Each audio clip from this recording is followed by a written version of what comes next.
I want to talk today about intellectual property in government contracts. And I know you realize that is an inherently interesting topic, but I'll try and struggle through it. In particular, what I want to address today is what's coming up in 2017 with respect to the government's acquisition of rights in a company's proprietary technical data and computer software. Now, most of you know that the allocation of rights between the government and a contractor depends upon who pays for the development of an item, a component, or software. So that if the government pays entirely for the development, the government gets broad rights, called unlimited rights.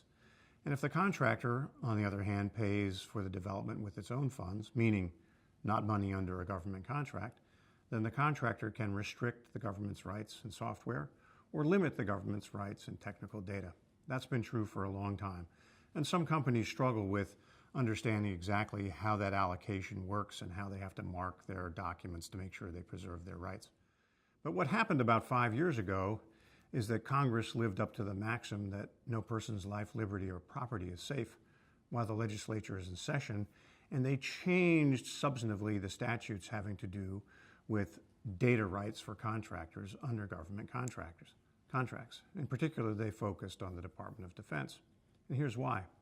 The Department of Defense has a lot of complicated systems, and they began to realize that what they needed was the ability to take one company's system or component and swap it with another's over time because, a company might go out of business or they might want a different technology.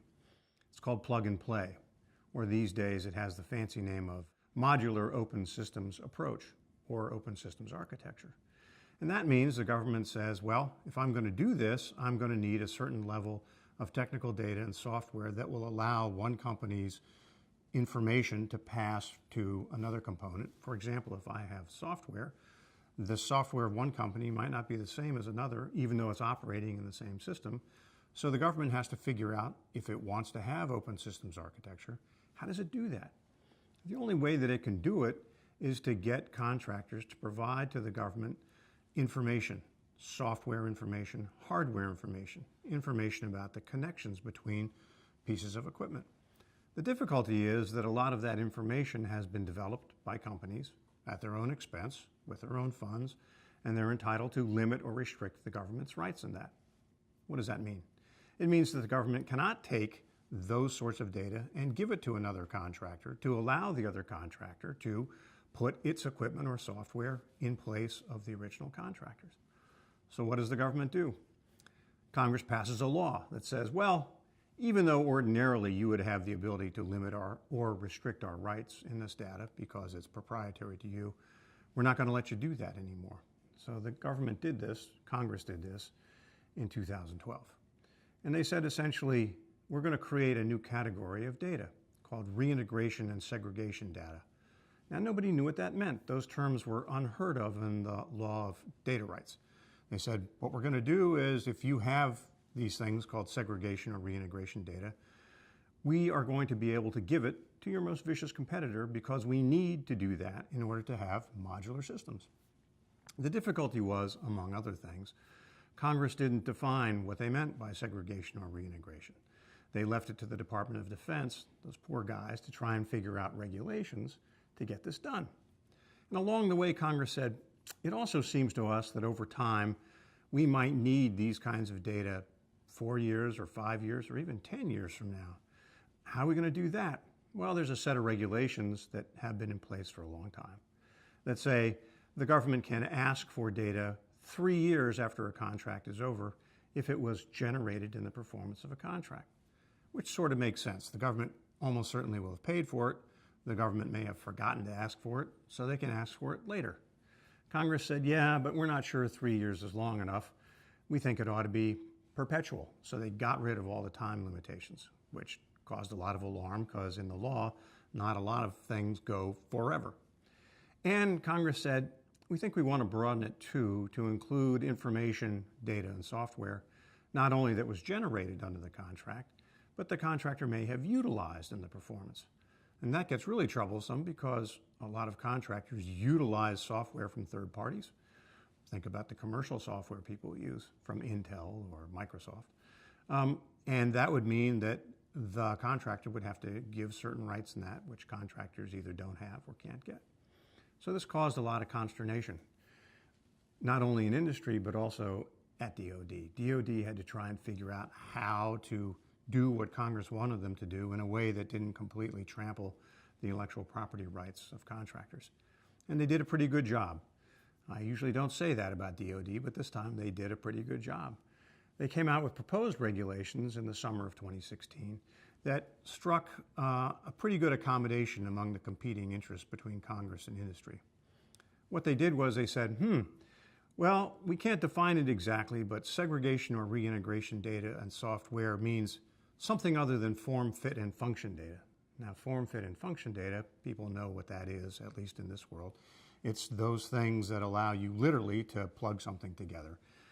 That's the kind of information the government has gotten forever with broad rights, unlimited rights. And the regulator said it's something more than that. It's kind of like obscenity. You'll know it when you see it. And we'll leave it to the contractor and the agencies to further define it. And the regulators said, our hands are kind of tied with respect to this long-term deferred ordering. We're going to have to do what Congress said. And they did that. There was a lot of concern still within industry and even within Congress over that. So Congress just recently, in the 2017 National Defense Authorization Act, which came out in December, and President Obama signed it in December, actually reversed the maxim that I cited earlier. They did something that preserved contractors' life, liberty, or property. They undid some of the difficult things that existed in the 2012 regulation.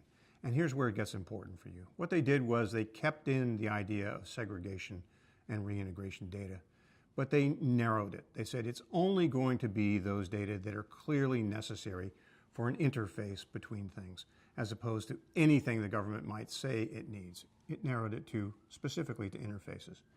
And it also said that these will be things that reasonable people skilled in the art will be able to determine, be able to define, and there will be negotiations, and there may even be payment from the government to the contractor for some of these rights.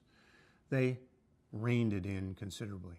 They also fixed the long-term problem under the deferred ordering clause that I mentioned. They said, it makes no sense to have something in perpetuity. We just don't do that. So they cut back from all time to 6 years.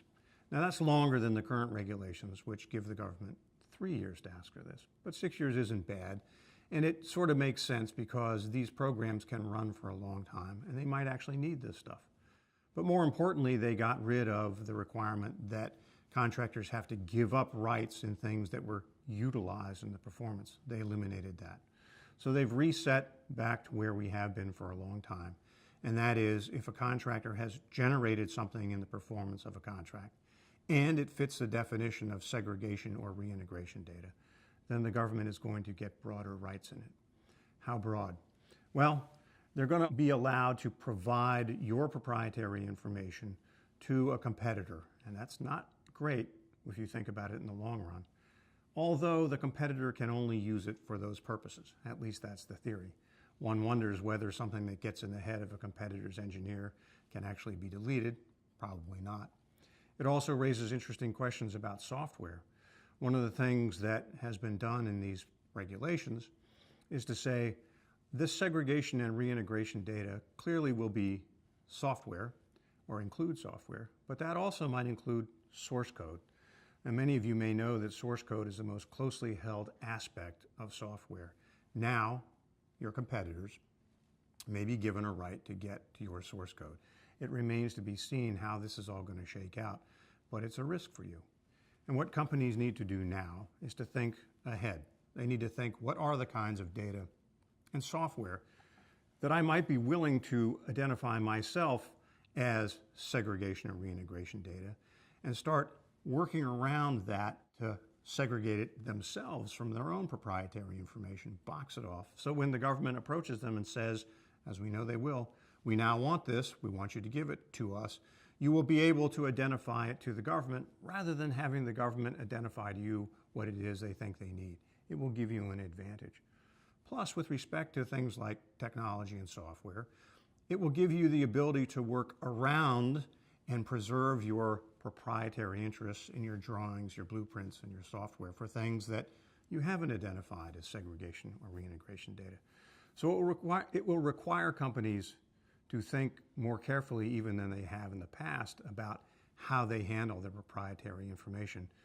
And that requires a lot of work within most companies. And the reason for that is simple. Companies have technologists, they have engineers, they have PhD engineers. These are the people that are doing the development of the software and the technology. And they're typically the last people who want to pay attention to DOD regulations or contract requirements.